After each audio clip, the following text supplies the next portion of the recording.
All right, so now we're going to talk more in depth about poverty, and then we're going to tie it into scarcity. Okay, so poverty being um, you're not able to get what you need. So a person is not able to provide what they need. Now, what they want, okay, desperately wanting a pair of new Jordans or Yeezys or the newest Xbox is not that's not poverty.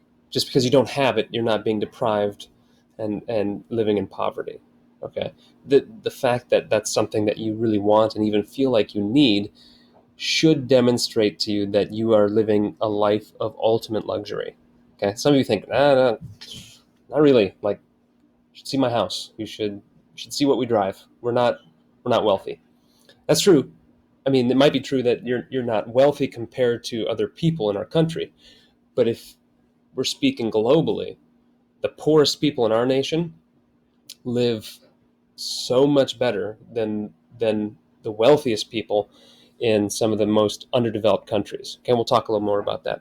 But poverty is not being able to access the things that you need: shelter, nutritious meals, medicine, basic sanitation. So like indoor plumbing, clean water, all of that. That's a struggle to find. Okay, that's what defines poverty. That's what poverty looks like. Okay. Um, so this is just some descriptions of poverty in a couple different ways. All right. So although poverty is often discussed in terms of dollar amounts, quality of life is also part of the conversation. Living in poverty means a life of struggle and deprivation. So deprivation just means you can't access it. It's not available. Okay. Children living in poverty often lack access to a quality education. Sometimes it's because there's not enough quality schools, their parents cannot afford fees, or because impoverished families need their children to work. Without a quality education, children grow up being unable to provide for their own children, thus the generational cycle of poverty. Okay, living in poverty also means not being able to afford a doctor or medical treatment. Okay, no electricity, limited shelter, and often little or no food on the table.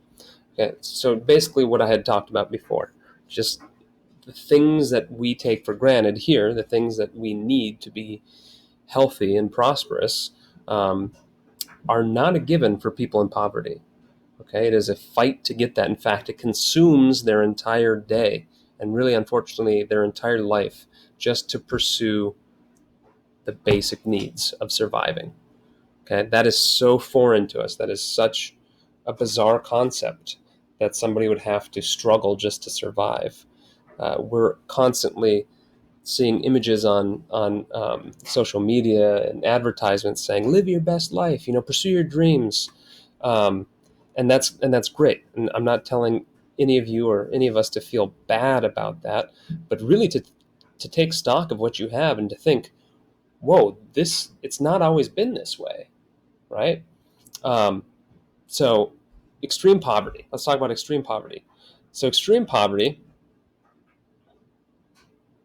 of course, this isn't, there we go. Extreme poverty is living on less than $2 a day. Okay, that's, which is crazy. Okay, um, I would say minimum wage. Okay, minimum wage, you're going to earn at least at least 70 bucks a day, 70 to 80 bucks a day, probably higher depending on the state and the minimum wage. Okay, we'll talk about the minimum wage and how it seems like a good idea but isn't. We'll talk about that later in this unit. But anyway, so the minimum wage here in the US, you can pretty much be guaranteed that you'll be earning close to 70 or 80 bucks a day. Okay, but $2 a day, I mean, that's not going to cut it. And so that's why they label it extreme poverty. Okay, so it's just the way that they measure it. So $2 a day is not going to get you very far in providing the things that you need. All right.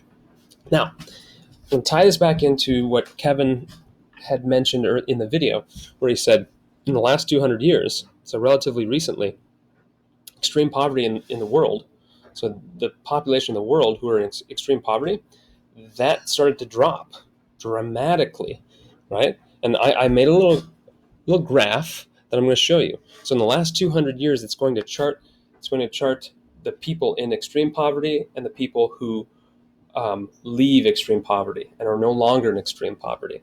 All right, so it's gonna go over 200 years.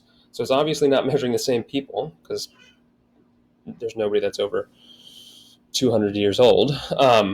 But what it shows is that generations, like through the generations, right, people start leaving extreme poverty. And it's incredible. All right, so check it out.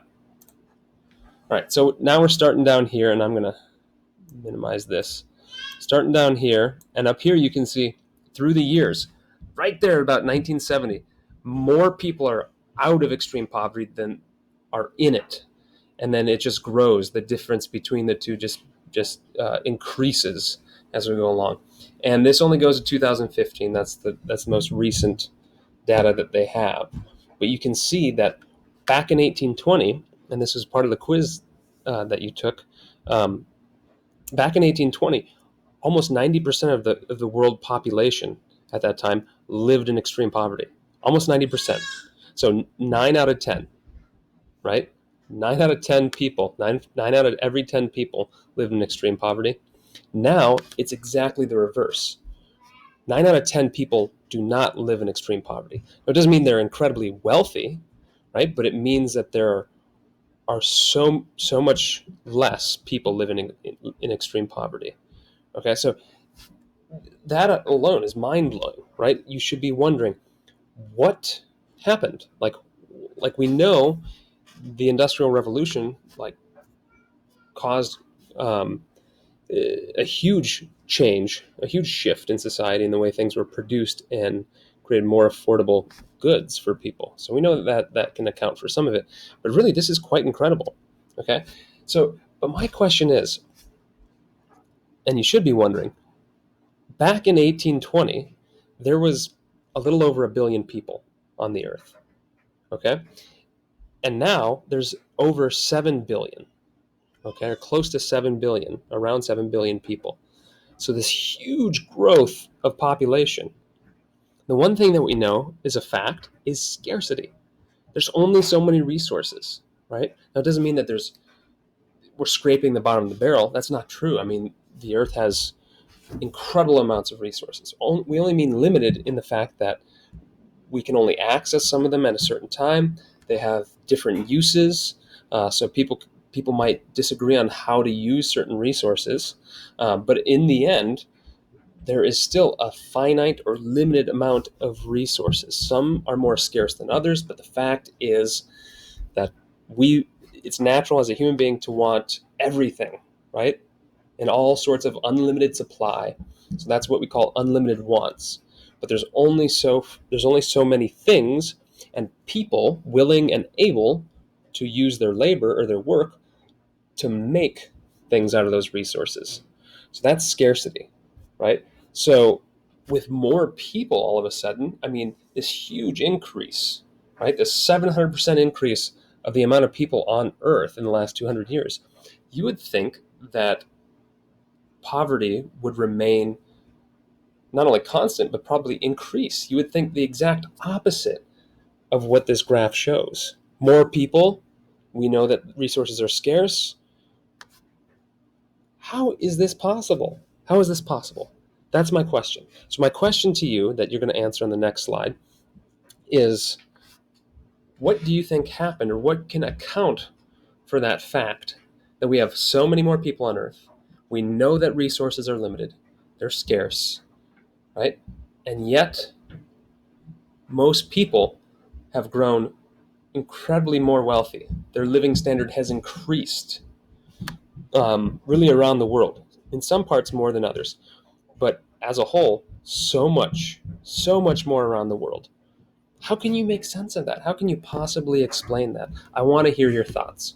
So on the next slide, I want you to answer some of those questions. Okay.